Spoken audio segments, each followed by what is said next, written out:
नमस्कार, SV exam मैंट्रा में आप सभी का स्वागत है। आज के इस प्रैक्टिस सेशन में हम आज के मुख्य समाचारों पर आधारित 10 बहुत ही इंपॉर्टेंट और न्यू क्वेश्चंस पर डिस्कस करेंगे। तो चलिए बिना किसी देरी के शुरू करते हैं। क्वेश्चन 1 देखते हैं। टॉपिक है इंडियन पॉलिटी और कॉन्स्टिट्यूशन। ध्यान से रीड कीजिए। भारत में पंचायती राज संस्थाओं की वित्तीय आत्मनिर्भरता को बढ़ावा देने के लिए मुख्य रूप से कौन सा केंद्रीय मंत्रालय जिम्मेदार है? ऑप्शन अ ग्रामीण विकास मंत्रालय, ऑप्शन बी वित्त मंत्रालय, ऑप्शन सी पंचायती राज मंत्रालय, ऑप्शन डी आवास और शहरी कार्य मंत्रालय। और इसका करेक्ट आंसर है ऑप्शन सी पंचायती राज मंत्रालय। यदि आपका आंसर सही था तो आपकी प्रिपरेशन बहुत अच्छी है। यदि गलत भी हुआ कोई बात नहीं, ये फैक्ट अब आपकी मेमोरी में हमेशा के लिए जुड़ गया है।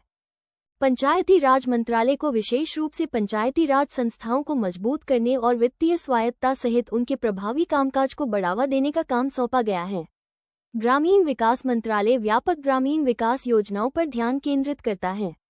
वित्त मंत्रालय राष्ट्रीय वित्तीय नीति और बजट का प्रबंधन करता है। आवास और शहरी कार्य मंत्रालय पंचायतों के बजाय शहरी स्थानीय निकायों से संबंधित है। इंपॉर्टेंट एग्जाम टिप: पंचायती राज संस्थाओं का संवैधानिकरण 1992 के 73वें संशोधन अधिनियम द्वारा किया गया था। वे ग्रामीण भारत में स्थानीय स्वशासन की प्रणाली का प्रतिनिधित्व करती हैं, जिसका उद्देश्य विकेंद्रीकृत प्रशासन के माध्यम से स्थानीय समुदायों को सशक्त बनाना है। बढ़ते हैं क्वेश्चन 2 की ओर। गवर्नमेंट स्कीम्स और पॉलिसीज के इस इंपॉर्टेंट पॉइंट पर ध्यान दीजिए। पेयजल और स्वच्छता विभाग DDWS भारत में किस केंद्रीय मंत्रालय के प्रशासनिक नियंत्रण के तहत काम करता है?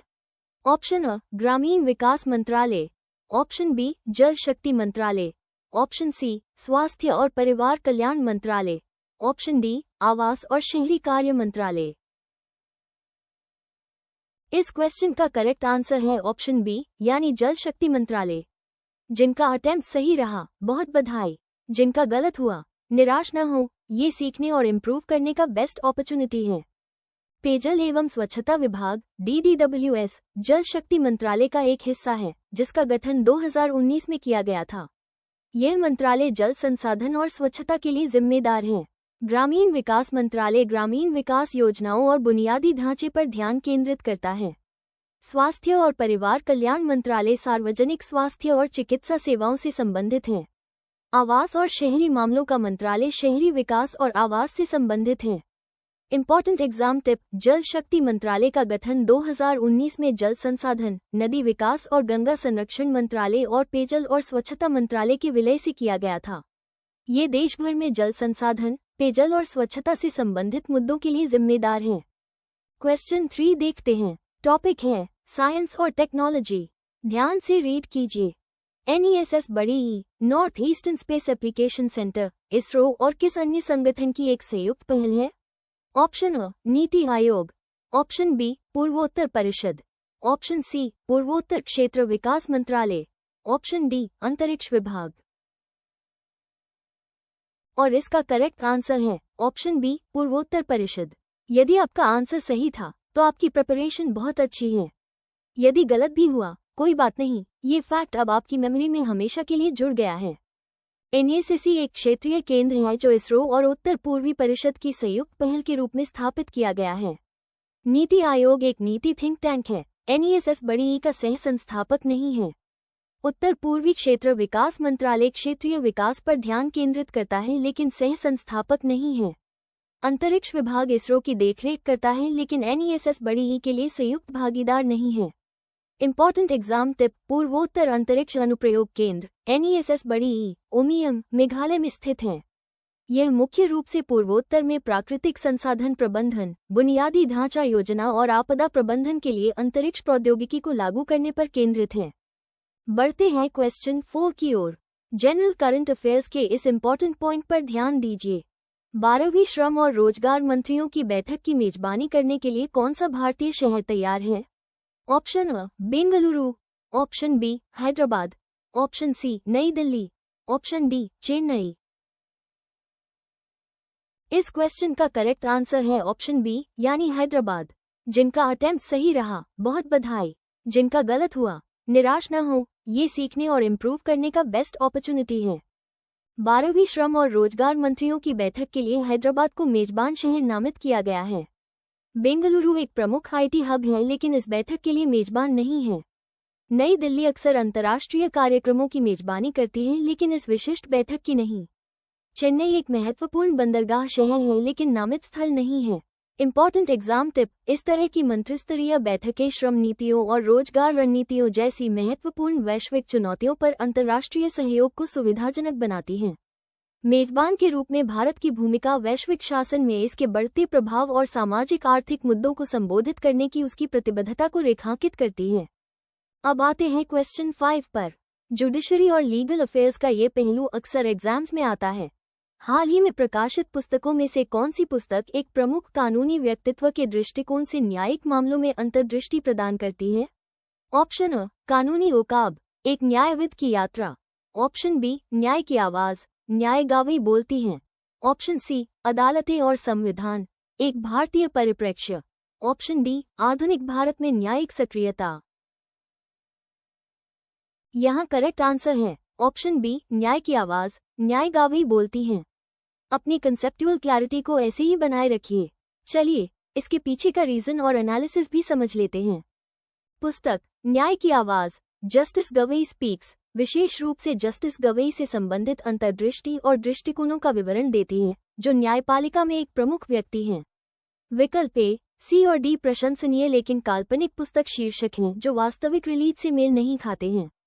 इंपॉर्टेंट एग्जाम टिप: भारत की उपराष्ट्रपति दूसरा सबसे बड़ा संवैधानिक पद धारण करती हैं और राज्यसभा की पदेन अध्यक्ष होती हैं। उच्च पदस्थ अधिकारियों द्वारा पुस्तक विमोचन अक्सर सार्वजनिक चर्चा और शासन से संबंधित महत्वपूर्ण व्यक्तियों या विषयों पर प्रकाश डालते हैं। प्रिय स्टूडेंट्स, अगर आज के इंपॉर्टेंट क्वेश्चंस आपकी प्रिपरेशन के लिए यूजफुल लग रहे हैं तो इस सेशन को लाइक और चैनल को सब्सक्राइब जरूर करें। साथ ही अपने फीडबैक नीचे कमेंट बॉक्स में शेयर करें। बढ़ते हैं क्वेश्चन 6 की ओर। गवर्नमेंट स्कीम्स और पॉलिसीज के इस इंपॉर्टेंट पॉइंट पर ध्यान दीजिए। किस केंद्रीय मंत्रालय ने निफ्टेम, तंजावुर के साथ मिलकर एक पायलट अल्पकालिक कौशल प्रशिक्षण कार्यक्रम STSTP शुरू किया? ऑप्शन अ, कौशल विकास और उद्यमिता मंत्रालय। ऑप्शन बी, खाद्य प्रसंस्करण उद्योग मंत्रालय। ऑप्शन सी, कृषि एवं किसान कल्याण मंत्रालय। ऑप्शन डी, शिक्षा मंत्रालय। इस क्वेश्चन का करेक्ट आंसर है ऑप्शन बी, यानी खाद्य प्रसंस्करण उद्योग मंत्रालय। जिनका अटेम्प्ट सही रहा बहुत बधाई, जिनका गलत हुआ निराश न हो, ये सीखने और इम्प्रूव करने का बेस्ट अपॉर्चुनिटी है।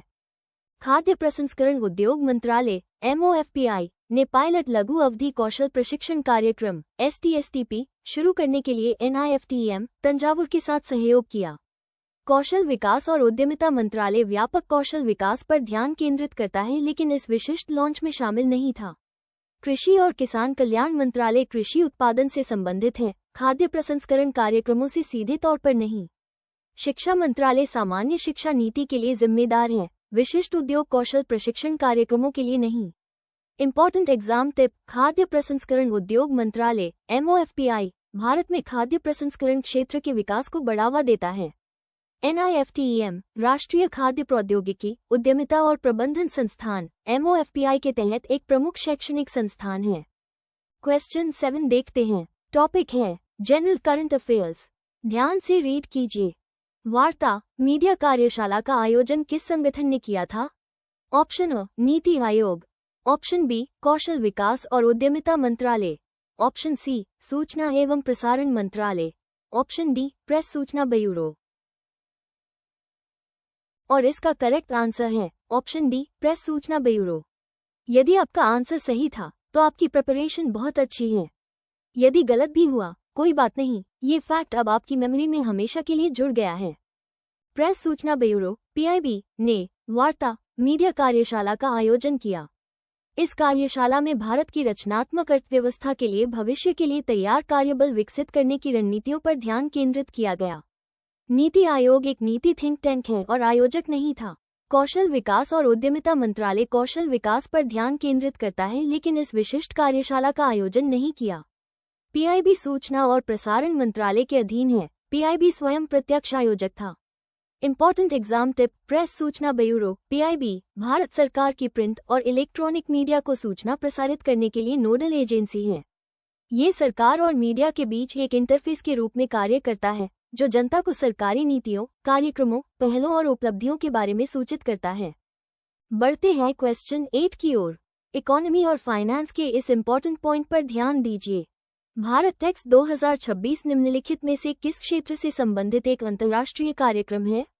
Option A automobile, option B कपड़ा, option C pharmaceuticals, option D सूचना प्रौद्योगिकी। इस क्वेश्चन का करेक्ट आंसर है ऑप्शन बी यानी कपड़ा। जिनका अटेम्प्ट सही रहा बहुत बधाई, जिनका गलत हुआ निराश न हो, ये सीखने और इम्प्रूव करने का बेस्ट अपॉर्चुनिटी है। भारत टैक्स 2026 स्पष्ट रूप से भारत के सबसे बड़े वैश्विक वस्त्र कार्यक्रम के रूप में जाना जाता है जो वस्त्र उद्योग को प्रदर्शित करने पर केंद्रित है। ऑटोमोबाइल क्षेत्र वाहनों और परिवहन से संबंधित है। फार्मास्यूटिकल्स क्षेत्र दवाओं और स्वास्थ्य देखभाल उत्पादों से संबंधित है। सूचना प्रौद्योगिकी क्षेत्र कंप्यूटर, सॉफ्टवेयर और डिजिटल सेवाओं पर केंद्रित है। Important exam tip: Bharat tax एक प्रमुख वार्षिक कार्यक्रम है जो फाइबर से लेकर फैशन तक संपूर्ण कपड़ा मूल्य श्रृंखला को प्रदर्शित करता है। इसका उद्देश्य भारत को एक वैश्विक कपड़ा केंद्र के रूप में स्थापित करना और निर्यात को बढ़ावा देना है। क्वेश्चन 9 देखते हैं। टॉपिक है इकोनॉमी और फाइनेंस। ध्यान से रीड कीजिए। भारत में महत्वपूर्ण और रणनीतिक खनिज ब्लॉकों की नीलामी के लिए कौन सा केंद्रीय मंत्रालय जिम्मेदार है? ऑप्शन अ वित्त मंत्रालय, ऑप्शन बी खान मंत्रालय, ऑप्शन सी वाणिज्य एवं उद्योग मंत्रालय, ऑप्शन डी पर्यावरण, वन और जलवायु परिवर्तन मंत्रालय। और इसका करेक्ट आंसर है ऑप्शन बी खान मंत्रालय। यदि आपका आंसर सही था तो आपकी प्रिपरेशन बहुत अच्छी है। यदि गलत भी हुआ कोई बात नहीं, ये फैक्ट अब आपकी मेमोरी में हमेशा के लिए जुड़ गया है। खान मंत्रालय भारत में खनिज संसाधनों की समग्र नीति, प्रशासन और नीलामी के लिए जिम्मेदार नोडल मंत्रालय है, जिसमें महत्वपूर्ण और रणनीतिक खनिज भी शामिल हैं। वित्त मंत्रालय आर्थिक नीति और बजट का प्रबंधन करता है। वाणिज्य और उद्योग मंत्रालय व्यापार और औद्योगिक विकास पर ध्यान केंद्रित करता है। पर्यावरण, वन और जलवायु परिवर्तन मंत्रालय पर्यावरण संरक्षण को संबोधित करता है। इंपॉर्टेंट एग्जाम टिप: नवीकरणीय ऊर्जा, रक्षा और इलेक्ट्रॉनिक्स सहित विभिन्न उन्नत प्रौद्योगिकियों के लिए महत्वपूर्ण खनिज आवश्यक हैं, जो राष्ट्रीय विकास के लिए उनकी सुरक्षित आपूर्ति को महत्वपूर्ण बनाते हैं। भारत आयात निर्भरता को कम करने के लिए इन खनिजों के घरेलू अन्वेषण और उत्पादन को बढ़ाने के लिए सक्रिय रूप से काम कर रही है। अब आते हैं क्वेश्चन 10 पर। इकोनॉमी और फाइनेंस का ये पहलू अक्सर एग्जाम्स में आता है। भारत में वर्तमान केंद्रीय संचार मंत्री कौन है? Option A Shri Ashwini Vaishnaw, option B Shrimati Nirmala Sitharaman, option C Shri Jyotiraditya M Scindia, option D Shri Rajnath Singh. यहाँ करेक्ट आंसर है option C Shri Jyotiraditya M Scindia. अपनी कंसेप्चुअल क्लैरिटी को ऐसे ही बनाए रखिए। चलिए इसके पीछे का रीजन और एनालिसिस भी समझ लेते हैं। श्री ज्योतिरादित्य एम सिंधिया वर्तमान में केंद्रीय संचार मंत्री का पदभार संभाल रही हैं। श्री अश्विनी वैष्णव रेल, इलेक्ट्रॉनिक्स और सूचना प्रौद्योगिकी मंत्री हैं। श्रीमती निर्मला सीतारमण वित्त और कॉर्पोरेट मामलों की मंत्री हैं। श्री राजनाथ सिंह रक्षा मंत्री हैं। इंपॉर्टेंट एग्जाम टिप: भारतीय डाक संचार मंत्रालय के अंतर्गत डाक विभाग के तहत काम करती है। ये देश भर में डाक, वित्तीय और बीमा सेवाएं प्रदान करती है। आगे बढ़ने से पहले आइए आज के सभी इंपॉर्टेंट फैक्ट्स को एक बार क्विक रिवीजन कर लेते हैं, ताकि ये आपके दिमाग में पूरी तरह से सेट हो जाएं। 1. भारत में पंचायती राज संस्थाओं की वित्तीय आत्मनिर्भरता को बढ़ावा देने के लिए मुख्य रूप से कौन सा केंद्रीय मंत्रालय जिम्मेदार है? आंसर: पंचायती राज मंत्रालय। 2. पेयजल और स्वच्छता विभाग DDWS भारत में किस केंद्रीय मंत्रालय के प्रशासनिक नियंत्रण के तहत काम करता है? आंसर: जल शक्ति मंत्रालय। 3. NESS बड़ी E North Eastern Space Application Centre ISRO और किस अन्य संगठन की एक संयुक्त पहल है? आंसर: पूर्वोत्तर परिषद। 4. 12वीं श्रम और रोजगार मंत्रियों की बैठक की मेजबानी करने के लिए कौन सा भारतीय शहर तैयार है? आंसर: हैदराबाद। 5. हाल ही में प्रकाशित पुस्तकों में से कौन सी पुस्तक एक प्रमुख कानूनी व्यक्तित्व के दृष्टिकोण से न्यायिक मामलों में अंतर्दृष्टि प्रदान करती है? आंसर: न्याय की आवाज, न्याय गावई बोलती हैं। रिवीजन जारी है। पार्ट 2 हाव्स, फैक्ट 6 से 10 तक। 6. किस केंद्रीय मंत्रालय ने निफ्टेम तंजावुर के साथ मिलकर एक पायलट अल्पकालिक कौशल प्रशिक्षण कार्यक्रम STSTP शुरू किया? आंसर: खाद्य प्रसंस्करण उद्योग मंत्रालय 7। वार्ता मीडिया कार्यशाला का आयोजन किस संगठन ने किया था? आंसर प्रेस सूचना ब्यूरो 8। भारत टेक्स 2026 निम्नलिखित में से किस क्षेत्र से संबंधित एक अंतर्राष्ट्रीय कार्यक्रम है? आंसर कपड़ा 9।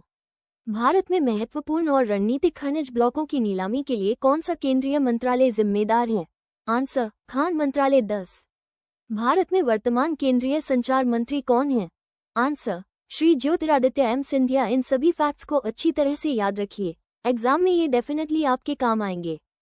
तो स्टूडेंट्स, आज आपका स्कोर क्या रहा? नीचे कमेंट बॉक्स में वीकली टेस्ट लिखकर हमारी वेबसाइट की लाइव टेस्ट लिंक प्राप्त करें और अपनी प्रिपरेशन को चेक करें। आज की क्लास की फ्री पीडीएफ के लिए टेलीग्राम चैनल से जुड़ें। कल आपसे फिर मुलाकात होगी, तब तक निरंतर पढ़ते रहिए।